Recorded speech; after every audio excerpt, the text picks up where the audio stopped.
Olá pessoal, tudo jóia? Vamos continuar debatendo sobre República Romana. Na parte 2 nós vamos ver como que a República Romana ela vai entrar em crise e ela vai transitar para uma nova forma de governo, um novo sistema que vai ser lá na frente chamado de Império Romano. Tá? Então lembrem da primeira parte da nossa aula de República que nós falamos a respeito de como que Roma vai ampliar os seus territórios para a Península Ibérica, Itálica, Balcânica, para a Ásia e para a África, a ponto de circular todo o mar Mediterrâneo e chamar o mar Mediterrâneo de Mare Nostrum. E nós falamos que essa expansão territorial vai aumentar significativamente as terras, né, a riqueza e o número de escravos. Entender o aumento de terras, do latifúndio, que é a grande propriedade, o número de escravos, é essencial para a gente entender o que vai acontecer agora. Então olha esse slide. Todas as regiões conquistadas, elas viravam províncias de Roma, elas viravam parte de Roma. Lembra do que eu falei? Roma é a cidade que fica na Península Itálica, mas se eu for lá em Portugal, por exemplo, Portugal atual, lá era uma província romana. Tá? Todas essas províncias, elas eram regiões de Roma que tinham que pagar impostos para Roma. Todo o dinheiro, todas as riquezas, elas iam para a cidade de Roma. E cada região dessa que era conquistada virava uma província governada por um procônsul. Lembra que o cônsul era aquele eleito para ficar lá em Roma substituindo a figura do rei. Cada província tinha um procônsul. Então virava como se fosse um pedaço de Roma fora da Península Itálica, em que eram cobrados impostos e que toda a riqueza era canalizada para a capital, vamos dizer assim, que era Roma. Então Roma exercia uma opressão muito grande nessas regiões, opressão militar inclusive, tá? E uma exploração muito grande de todas as riquezas. E essas riquezas incalculáveis levam a uma alteração do cotidiano de Roma capital. Imagina uma região onde vão todas as riquezas conquistadas nas várias regiões. Roma vai virar o centro financeiro do mundo da época. Incalculáveis riquezas são concentradas na cidade de Roma. E lembre, administradas por quem? Administradas pelo Senado. Então os senadores eles vão virar um grupo extremamente poderoso, extremamente rico, tá? E que com bastante luxo, com bastante ostentação dessa riqueza. Então o Estado romano ele vai elevar cada vez mais os seus gastos para manter toda essa máquina, para manter as propriedades, para manter as terras conquistadas, e todos os impostos vão para a cidade de Roma. Então a primeira alteração, a primeira transformação que a gente tem que reparar é na cidade de Roma, que se torna uma cidade extremamente rica, só que extremamente desigual. Vamos entender por quê? Porque o dinheiro era concentrado na mão dos senadores, era concentrado na mão dos patrícios. Os plebeus eles não eram incluídos nessa riqueza, nessa evolução financeira da cidade de Roma. Tá? Esse luxo, essa ostentação era concentrado nos patrícios. E uma outra transformação que é importante a gente observar é a massa de escravos que vai entrar na sociedade romana. As propriedades rurais, todas elas vão ser trabalhadas por escravos. Os escravos vão gerar as riquezas agrárias da sociedade romana. Então, os escravos eram mandados para o campo, né? E lá eles trabalhavam. Então, quanto mais escravos no campo, os plebeus ficavam sem função na zona rural. Então eles tinham que ir para a cidade. Então a gente vivencia, olha que interessante, uma fuga de plebeus do campo para a cidade. Tá? Então a gente tem um processo de êxodo rural. Um processo em que as pessoas vão fugir do campo e vão para a cidade. Quem? Os plebeus. Porque eles vão atrás de sobrevivência. Porque no campo a mão de obra assalariada não existia. Existia a mão de obra rural. Tá certo? Então essa é uma outra transformação. E a última que eu destaquei é o surgimento de uma aristocracia patrício-plebeia. Lembra que eu falei lá atrás que os plebeus conquistaram o direito de casar com patrícios dentro das várias transformações legais da sociedade Roma, das transformações jurídicas? Então, os grandes plebeus, os comerciantes, os navegadores, os grandes, financeiramente falando, do setor dos plebeus, começaram a casar com os patrícios. E foi surgindo uma nova aristocracia, uma nova elite, uma elite de comerciantes, plebeus, que viraram, né, esse novo grupo, vamos dizer que são os novos ricos. Então olha só o que está acontecendo com Roma. Eu tenho um grupo de plebeus que foi para a cidade porque não tinha o que fazer no campo, né? Ele vai aumentar esse grupo de plebeus e que vai ficar insatisfeito porque eles não têm, vamos dizer assim, condições de sobrevivência. Eu tenho uma nova elite que surgiu, que são os grandes comerciantes plebeus, que se casaram com patrícios, então uma aristocracia patrício-plebeia. E eu tenho uma riqueza incalculável na sociedade romana, que vai aumentar cada vez mais. Então, o que a gente pode perceber? Olha só, eu tenho a dinamização da vida urbana, vão surgir novas profissões, a cidade vai aumentar, o número de pessoas na cidade vai aumentar, o crescimento econômico da cidade vai ficar muito rica, a cidade de Roma. A ampliação com outros povos vai dinamizar o comércio cada vez mais, e Roma vai virar uma sociedade baseada na grande propriedade, ou seja, no latifúndio, onde quem produz o escravo, então é o latifúndio escravista, tá certo? Então tá vendo, a cidade toda tá mudando. Aquela cidade que era mais simples, que era dividida em setores, né, patrícios, plebeus, escravos, clientes, agora ela começa a ficar mais complexa. Além dos patrícios, eu tenho uma nova elite de plebeus. Além dos escravos, eu tenho camponeses que têm uma condição de vida pior do que o escravo, porque ele tem que ir para a cidade e não tem o que fazer, tá? E Roma vai ficando e ampliando os mercados e ficando cada vez mais rica. Então olha o que eu escrevi para vocês. A introdução maciça, a introdução significativa de escravos, ela vai transformar Roma numa cidade de desocupados, porque os plebeus vão para a cidade. Esses desocupados à mercê de políticos e generais inescrupulosos e ávidos de riqueza e poder. Ou seja, nós vamos ter lideranças que vão manipular essa massa, vão manipular esse grupo de plebeus. Tá? O Estado tentava controlar as revoltas dos plebeus, ou seja, o poder político, ele não queria que esses plebeus que estão lá na cidade se revoltassem, então ele começa a distribuir alimentos e a realizar espetáculos para distrair a população, o chamado pão e circo. Já ouviram falar nisso? Política do pão e circo? O que é que os políticos tentavam fazer para controlar a população?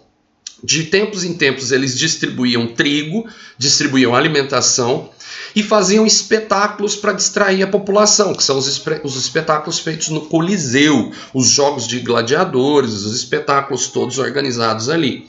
Tá? Então olha só, a gente tem uma sociedade muito complexa, a cidade muda, eu tenho um monte de gente que não tem o que fazer, o desemprego aumenta, a fome aumenta, na cidade mais rica do mundo. Olha que interessante.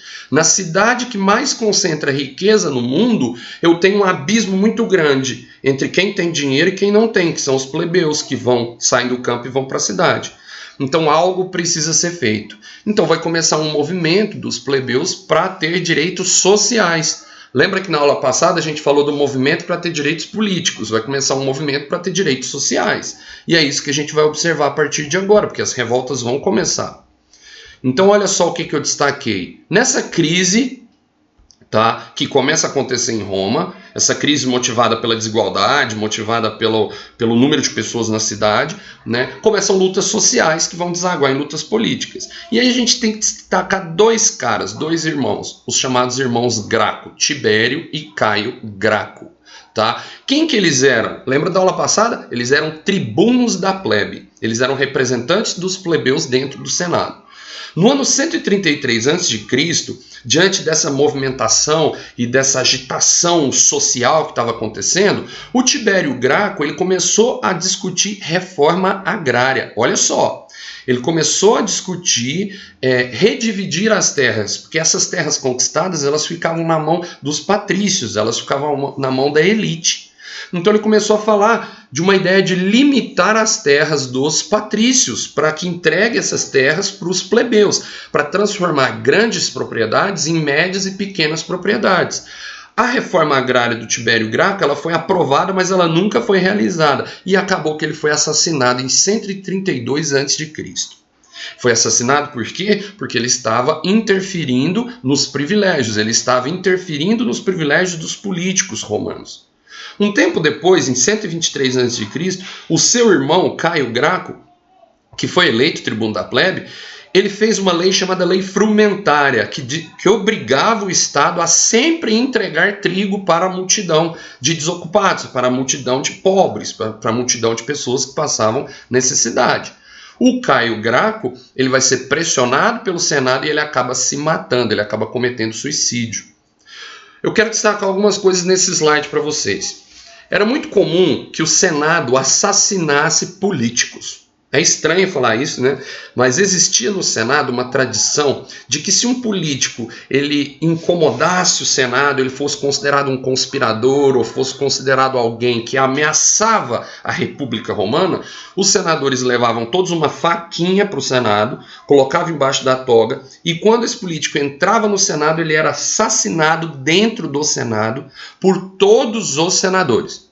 Então imagina vocês, um político leva uma facada de um, depois leva uma facada de outro, leva uma facada de outro, até ele ser perfurado no corpo por todas as facas dos senadores. Por que todos? Porque todos tinham que participar para dizer que foi o Senado que matou, para dizer que foi o Senado que determinou a morte política e real, né, da vida desse político. Então isso era feito de maneira coletiva. Em alguns casos, os senadores falavam para o político que ele seria assassinado, davam uma indireta para ele. E esse político preferia o suicídio, ele preferia tirar a própria vida. Se ele fizesse isso, ele inclusive seria homenageado no Senado no dia seguinte. Tá? Então eram os jogos políticos da sociedade romana. Então você vê que o Tibério e o Caio Graco tentaram mudar, mas não conseguiram mudar a sociedade romana. E isso vai aumentar a crise. E a crise vai tomar conta de toda a sociedade romana. Os pobres se revoltam porque eles não conseguem comida, eles não conseguem emprego. A nova elite, ela se revolta porque ela quer ter mais controle político, ela quer mandar mais, ela não quer se sujeitar tanto às leis romanas, ela quer alterar a política de acordo com o que ela pensa, que essa nova elite, a aristocracia patrício-plebeia, a nova elite patrício-plebeia. Então Roma vai mudar. Vamos ver como? Olha só. As agitações atingiram também as instituições políticas republicanas. Ou seja, todo Roma vai mudar. Roma vai alterar em todos os seus pontos. E as instituições políticas vão mudar como os homens novos, essa nova aristocracia. Porque ela quer controlar o Estado, entendeu? Ela quer, por exemplo, controlar o Senado. E aí, nesse momento, com toda essa crise, o pessoal olhava para o Senado e via o que no Senado? Corruptos, pessoas ricas que não fazem bem nenhum para a sociedade, pessoas que são como parasitas do Estado, né? Então eu tenho uma crise política, né, bem semelhante ao que está acontecendo hoje em dia, em grande parte do mundo e também no Brasil. Muitos olham para os políticos e veem pessoas que não representam a população, mas são pessoas corruptas, ricas e que sugam o Estado. Então a política estava muito mal vista nessa época. O Senado estava muito mal visto nessa época. Tá? Então o que vai acontecer? Essa nova elite ela vai tentar aumentar o seu poder. E para aumentar o seu poder, ela vai se aproximar de quem estava com moral, de quem estava com uma imagem boa. E adivinha qual instituição que estava com uma imagem boa? O exército. Por que o exército? Porque, por exemplo, no exército existia ascensão social. Muitos plebeus eram generais do exército, porque eles conseguiram ir aumentando o seu patrimônio e aumentando as suas riquezas durante o trabalho no exército e viraram generais, viraram comandantes. Então o exército era muito bem visto. O Senado era mal visto e cada vez mais o exército era bem visto. E as lideranças do exército eram muito bem vistas. Os generais do exército eram pessoas vistas como pessoas honradas, como pessoas que cumpriam a sua palavra, né? Como pessoas que representavam a honra, representavam a moral. Então o exército era essa instituição que todos desejavam. E aí aconteceu o seguinte, grandes lideranças militares vão se destacar, grandes líderes militares vão se destacar. E uma das lideranças que eu quero destacar para vocês é o general Mário. Reparam que eu coloquei uma foto do general Mário aí do lado. Vejam como ele é bonito, vejam como ele é altivo, vejam como esse general impõe, né, o poder, não é? Agora presta atenção, o general Mário, que não é zoeira não, o general Caius Marius, ele era um general romano que teve grande influência na sociedade, porque ele era de origem plebeia. Ele foi eleito, pessoal, 6 vezes seguidas como cônsul, 6 vezes seguidas. Então olha só, ele foi um cara que ele tinha tanto poder que ele conseguia conquistar os votos dentro das assembleias e era eleito consecutivamente. E detalhe, ele foi eleito como cônsul não estando na cidade de Roma, que era proibido, e mesmo assim o nome dele aparecia. E por que ele era tão pop? Por que ele era tão poderoso politicamente? Porque ele revolucionou o exército romano, ele profissionalizou o exército romano. Ele desenvolveu um sistema de pagamentos para os soldados. Se você participasse do exército e ajudasse na conquista do exército, você ganhava dinheiro, você ganhava terras, você ganhava ascensão social. Então ele era visto como líder necessário. Ele era visto como líder que desenvolvia o que existia de melhor em Roma. Então ele desenvolveu a lealdade do exército. Tá? E aí o que vai acontecer? O general Mário acabava tendo mais poder do que o Senado. E isso gerou uma crise na política romana. Né? Olha o que eu destaco para vocês. O general Mário, ele foi essa liderança que causou um problema para o Senado. Lembra que lá atrás eu falei para vocês que quando Roma estivesse em crise, poderia ser declarada uma ditadura que centralizaria o poder para superar a crise? Então, o Senado, ele viu no general Mário uma crise. Ele viu alguém que poderia tirar o poder do Senado, apesar de ele ter o apoio popular. Então, o que o Senado fez? O Senado declarou uma crise e declarou a primeira ditadura, que vai gerar uma guerra civil. Porque olha o que o Senado vai fazer, que eu destaquei aqui para vocês. A progressiva liderança de um outro general chamado Sila vai fazer o Senado declarar o Sila, ou Silas, pode aparecer no livro, como general romano.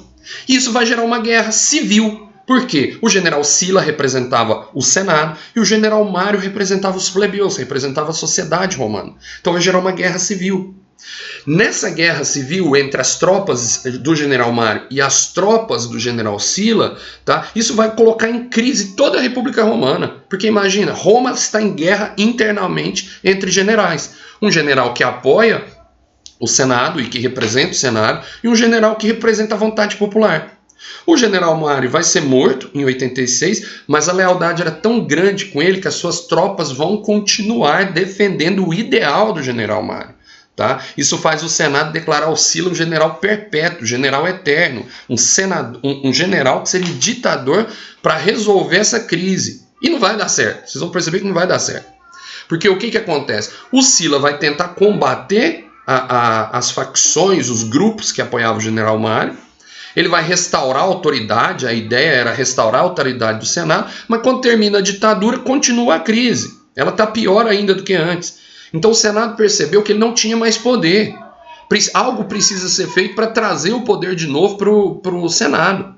E aí, pessoal, nós vamos... e detalhe, eu destaquei para vocês que além dessa crise política, começa uma crise entre os escravos, uma revolta entre os escravos, pelos maus tratos, pela exploração, e um exemplo é a chamada revolta de Espartaco, ou Espartacus. Você já deve ter visto a série, ou visto algum filme, ou já ouvido falar sobre isso, tá? A revolta do Espartaco representa uma revolta de escravos. O Spartacus, ele desenvolve um exército de 100 mil soldados que se revoltam em Roma. Ou seja, além da crise política, além da crise social, a gente tem uma crise agora do próprio sistema econômico, porque os escravos se revoltam. No meio de tudo isso, o que o Senado pensou? Nós precisamos fazer alguma coisa para manter o nosso poder, para reestabelecer o nosso poder. E aí, pessoal, já encaminhando para o final da nossa aula, o Senado vai ver que o exército está com a moral. E aí eles falam, nós precisamos usar o exército para trazer o poder para a gente. E a melhor maneira de usar o exército para trazer o poder não seria dar poder a um, porque isso geraria problema para o Senado. Então vamos fazer o seguinte, vamos trazer 3 generais para governar Roma, para ajudar Roma a sair da crise. Vamos determinar que 3 generais governem Roma junto com o Senado.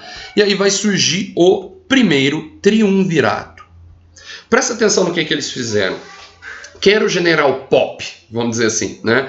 O general Pop era o general Mário, era o general que tinha o controle da população, que tinha apoio popular. Então o que eles fizeram? Eles buscaram o sobrinho do general Mário para ser um dos membros desse triunvirato, um dos triunviros, um dos 3 generais que vão governar Roma junto com o Senado. E aí eles chamam um cara chamado Júlio César. O Júlio César, ele era, portanto, o representante dos setores populares, da nova elite. Só que eles chamaram um segundo general, que era o Pompeu, o representante do Senado, a pessoa ligada ao Senado. E um terceiro general chamado Crasso, que era um que tinha o maior poder econômico. Então é como se eles chamassem o general popular, um general político e um general rico. Crasso, como rico, Pompeu como político e Júlio César como a liderança popular. Esse foi o primeiro triunvirato. Vai dar certo? Não. Não vai dar certo, porque Crasso logo vai se retirar do processo político e vai virar uma guerra civil entre o Júlio César e o Pompeu, entre o que tinha apoio popular e o que tinha apoio político. Tá vendo que aconteceu a mesma coisa da guerra civil anterior? Sila versus Mário, agora é Júlio César versus Pompeu. Então um vai perseguir o outro, um general vai perseguir o outro numa guerra civil que vai tomar toda Roma e que vai acabar com a morte do Pompeu. Com a morte do Pompeu, o Júlio César vai centralizar o poder em Roma, vai virar um ditador, uma espécie de um ditador, e vai criar uma forma de governo autocrática. O que é autocracia? Um governo baseado nele mesmo. Então olha o que acontece. Roma centraliza o poder de novo e centraliza o poder na mão do Júlio César. O Júlio César, quando ele centraliza o poder, ele vai aproveitar e vai mudar muito em Roma. Ele vai, na ditadura do Júlio César, ou na autocracia do Júlio César, ele vai mudar, inclusive, o calendário. Lembra que eu falei para vocês, o mês de julho vem de Júlio César. Então ele altera o calendário romano, ele altera várias regras políticas romanas, ele aumenta o número de senadores, tá? Ele faz colônias e desenvolve colônias na Itália, aumentando o poder econômico, e ele faz várias obras públicas. Para quê? Para trazer a ideia de grande desenvolvimento. Então ele constrói praças, ele constrói rodovias, vamos dizer assim, avenidas, ele constrói obras, ele constrói centros e áreas de batalha. Tá? E ele estabelece que os latifúndios, as grandes propriedades, têm que empregar homens livres, ou seja, ele está tentando resolver aquele problema dos plebeus que não tinham o que fazer. Mas, ao mesmo tempo, ele não altera o Estado, ele mantém o Senado, ele mantém as magistraturas, apesar de ele ser um cônsul perpétuo, ele sempre era um dos representantes do cônsul, e ele era uma espécie de tribuno da plebe também. Então ele era uma liderança dentro do Senado, mas ele não acabou com o Senado. Só que ele vai ter muito poder, isso vai incomodar os senadores. Ele vai incomodar os senadores. E ao incomodar os senadores vão começar a conspirar contra o Júlio César. Eles vão começar a tentar criar no Júlio César uma imagem de conspirador, de tirano, para poder fazer o quê? Tirar ele do poder. Tá? E detalhe, o Júlio César chegou a colocar uma cadeira toda especial para ele sentar dentro do Senado. Essa cadeira parece com o quê? Parece com um trono. Então eles viam nele uma ameaça à república. E aí, em uma conspiração que vai envolver o próprio sobrinho, que era uma espécie de filho do Júlio César, chamado Brutus, o Júlio César vai ser assassinado dentro do Senado. Inclusive, eu não sei se vocês já ouviram a frase "até tu, Brutus, meu filho". Essa frase dita pelo Júlio César no momento em que Brutus dá a facada no Júlio César. E ele percebe que a sua própria família está envolvida nessa traição. Então o Senado vai assassinar o Júlio César dentro do Senado, para poder reestabelecer o poder. Vocês acham que isso vai funcionar? Não. Pelo contrário, vai piorar, porque o Senado passa a ser visto como uma instituição que assassinou um grande líder que trouxe melhorias para a sociedade romana. Isso faz com que se forme o segundo triunvirato. Como que é formado o segundo triunvirato? Eles chamam quem? O sobrinho do Júlio César, um cara chamado Otávio. Eles chamam o Marco Antônio, que era o general extremamente popular e amigo do Júlio César, e chamam o terceiro general, Lepto. Então, como que se forma o segundo triunvirato? Basicamente, ele se forma para vingar o Júlio César. Forma-se um triunvirato para pesquisar, vamos dizer, para investigar quem são os responsáveis pela morte do Júlio César. Tá? E aí, nesse triunvirato, que também não vai dar certo e vai virar uma guerra civil, a gente tem a crise que vai gerar o Império Romano. Porque um desses três triunviros vai centralizar tanto o poder na mão dele, que vai virar o primeiro imperador romano. Mas isso a gente vai ver na primeira aula de Império Romano. Tá certo? Um abraço para vocês. Façam as atividades, não deixem acumular, tá? E na semana que vem a gente começa a estudar Império Romano.